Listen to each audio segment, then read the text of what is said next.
अस्सलाम वालेकुम साईं। ग्रुप जे सभिनी दोस्तनि खे, एडमिन्स टीम खे, साथियुनि खे ऐं ख़ासि करे साईं अमजद बणी साहिब खे तहे दिलि सां वरी बि अस्सलाम वालेकुम।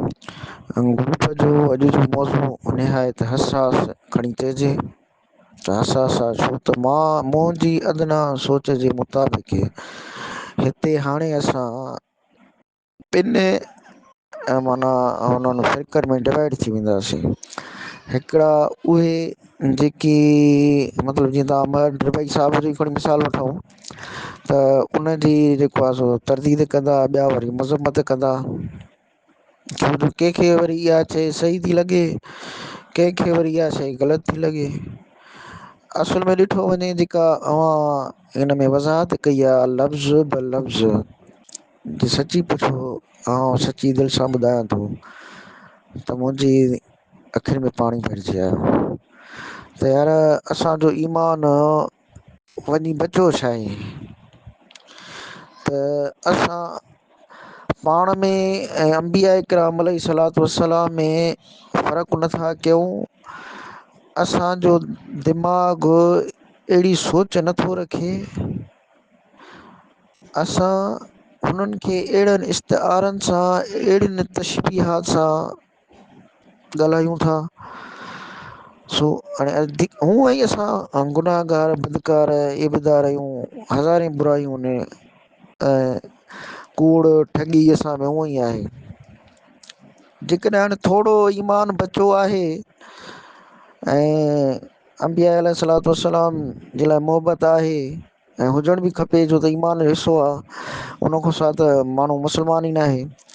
त पोइ अहिड़े क़िस्म जी शाइरी खे मंज़र आम ते आणण मां फ़ाइदो छा आहे। ऐं इहो ईमान असांजो बचो आहे त हिकु नबी अलैहिस्सलातु वस्सलाम जी शान में गुस्ताखी बि कयूं, वरी वतऊं ग़लति तावीलूं कंदा। वरी उन्हनि जा असांजा दोस्त के अकाबरीन पाण वॾा वॾा प्रोफेसर्स, वॾा वॾा तालीम याफ़्ता आला क़िस्म जा शाइर इन शइ खे कुझु बि ग़लति नथा सम्झनि। हाणे जीअं साईं अमजद साहिब हर लफ़्ज़ जी माना करे कयो, जेकॾहिं कोई बि अहले इल्मु, अहले अकुल, अच्छा अहले इल्मु त वरी असां आहियूं पर अहले अमल न आहियूं, पर अहले अकुल वेही सोचे त यार हाणे इन शइ जी आण जी ज़रूरत कहिड़ी हुई जो नबी अलैहिस्सलातु वस्सलाम जी शान में जिन लफ़्ज़नि सां गुस्ताखी थिए, वरी गुस्ताखी कई आहे त घटि में घटि इहो सोचंदो चई वेठो यार मूंखां नादानिस्ता तौरु थी वई आहे, मां कढी थो छॾियां ऐं आईंदा न कंदुमि। वरी उन ते बि तावील ॾियणु त भई हिन जी हीअ शइ, हिन जी हीअ शइ, मुंहिंजी दिलि आज़ारी न हो मक़सदु, तुंहिंजो दिलि आज़ारी न हो मक़सदु, कंहिंजो हूंदो आहे दिलि आज़ारी मक़सदु। हे थी वई आहे सोचंदो माण्हू चए। ऐं आदम अलैहिस्सलातु वस्सलाम में शैतान में इहो ई त फ़र्क़ु हो। अलाह साईं हुकुम कयो शैतान खे आदम अलैहिस्सलातु वस्सलाम खे सजदो कर, शैतान चयो त मां हुन खां अफ़ज़ल आहियां, मां छाजे लाइ सजदो कयां। ॾींहुं क़यामत ताईं मरदूद थी वियो, मतिलबु माना हुनखे पंहिंजी ग़लती महसूसु न थी, तावील कयईं, ॾींहुं क़यामत ताईं मरदूद थी वियो। हज़रत आदम अलैहिस्सलातु वस्सलाम खां लग़्ज़िश थी, उलमा था फरमाइनि हिते तव्हां ख़ता या हो बि न, लग़्ज़िश जो लफ़्ज़ इस्तेमालु कयो, छो त अॻियां नबी अलैहिस्सलातु वस्सलाम जी ज़ात अक़दस आहे। लग़्ज़िश थी हज़रत आदम अलैहिस्सलातु वस्सलाम खे बतौर सज़ा जीअं चइजे, अलाह साईं माफ़ु करे, कुझु लफ़्ज़ जेके थी वञनि त अलाह साईं माफ़ु करे ऐं तव्हांखो मां माफ़ी वठंदुमि। उनजे करे अलाह साईं उनखे जन्नत मां कढियो, पोइ वरी यको सिलसिलो हलियो, वरी हज़रत आदम अलैहिस्सलाम क़ुर शरीफ़ में आयतूं अची वियूं त उनखे अलाह साईं सेखारिया कुझु कलमात, उन कलमात जे सदके माफ़ी थी वई, साॻियो ई हज़रत आदम अलैहिस्सलातु वस्सलाम जन्नत में। त भई जॾहिं हाणे इहा हर शइ थी वई आहे त पोइ तव्हांखे इन ते मथे में सूरु कहिड़ो पियो।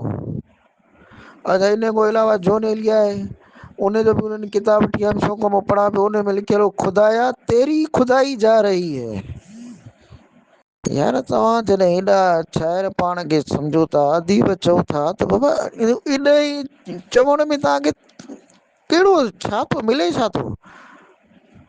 अफ़सोस जहिड़ी ॻाल्हि आहे। शाइर हज़रात जेके आहिनि, अदीब जेके आहिनि, उहो मुंहिंजे इल्म मुताबिक़ दीन खां परे था वञनि, दीन खां दूरी अख़्तियार थी थींदी वञे। दीन में उन्हनि खे का शइ नज़र नथी अचे, वरी जे चवेनि त वरी चवंदा आहिनि तव्हां यार इंतिहा पसंदि आहियो। मां त चवंदो आहियां यार भली असां इंतिहा पसंदि हुजूं, ऐं हुजण बि खपे, इंतिहा पसंदि अहिड़ो हुजे जो ग़लति ॻाल्हि ॿुधे ॾिसे त उन खे वञी जेको आहे सो रोके, उन ते क्रिटिसाइज़ करे।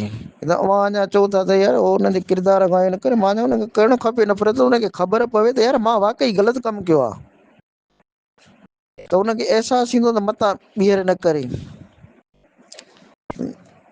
सो अॼु जो मौज़ू इन हिसाब सां तमामु बहितरीनु आहे। कुझु मूंखे बि सोच में आयो, सॼणनि जी ख़िदमत में अर्ज़ु रखियमि। वसलाम।